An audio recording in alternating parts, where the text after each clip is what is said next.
காமராசர் தமிழ்நாட்டின் முன்னாள் முதலமைச்சர்களுள் ஒருவராவார். 1954ஆம் ஆண்டு அப்போதைய சென்னை மாகாணத்தின் முதலமைச்சரானார். இவர் 9 ஆண்டுகள் தமிழகத்தின் முதல்வராக பதவி வகித்தார். தொடக்க கால வாழ்க்கை. காமராசர் விருதுநகரில் 1903ஆம் ஆண்டு ஜூலை 15ஆம் தேதி பிறந்தார். தேச தலைவர்களின் பேச்சுக்களால் கவரப்பட்டு அரசியலிலும் சுதந்திர போராட்டங்களிலும் ஆர்வம் காட்டினார். தன்னுடைய 16ஆம் வயதில் தன்னை காங்கிரசின் உறுப்பினராகவே ஆக்கிக் கொண்டார். 1930 மார்ச் மாதம் வேதாரண்யத்தில் உப்பு சத்தியாகிரகம் நடைபெற்ற போது அதில் கலந்து கொண்டார். அதற்காக காமராசர் கைது செய்யப்பட்டு கொல்கத்தாவில் அலிப்பூர் சிறைக்கு அனுப்பப்பட்டார். முதலமைச்சராக ஆற்றிய பணிகள். குலக்கல்வி திட்டத்தினை கைவிட்டதும், அவர் காலத்தில் நிதிநிலையை காரணம் காட்டி மூடப்பட்டிருந்த 6000 பள்ளிகளை திறந்ததும், மேற்கொண்டு 12000 புதிய பள்ளிகளை தோற்றுவித்ததும் காமராசரின் தலை சிறந்த பணிகளாகும். அவரது ஆட்சி காலத்திற்குள் தமிழகத்தில் பள்ளிகளின் எண்ணிக்கை 27,000ஆக ஆனது. அவரது மதிய உணவு திட்டம் இன்று உலக அளவில் பாராட்டப்படும் திட்டமாகும். அதன் பலனாக பள்ளிகளில் படிப்போரின் எண்ணிக்கை 37% உயர்ந்தது.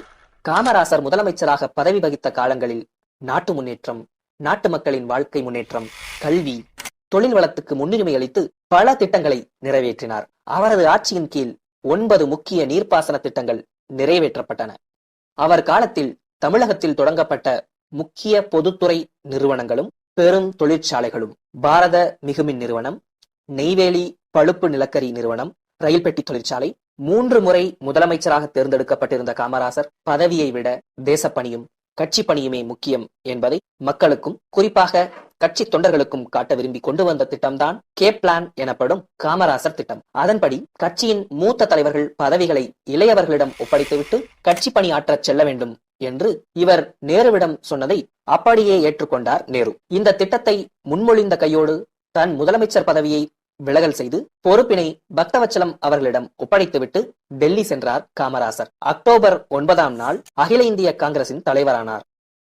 காமராசரின் செல்வாக்கு கட்சியினரிடம் மரியாதைக்குரியதாக இருந்தது. அதனாலேயே 1964 ஜவஹர்லால் நேரு மரணமடைந்தவுடன் இந்தியாவின் பிரதமராக லால் பகதூர் சாஸ்திரி அவர்களை முன்மொழிந்து காமராசர் சொன்ன கருத்தினை அனைவரும் ஏற்றனர். 1966 லால் பகதூர் சாஸ்திரியின் திடீர் மரணத்தின் போது ஏற்பட்ட அசாதாரண அரசியல் சூழ்நிலையின் போது இந்திரா காந்தியை பிரதமராக வரச் செய்ததில் காமராசருக்கு கணிசமான பங்கு இருந்தது.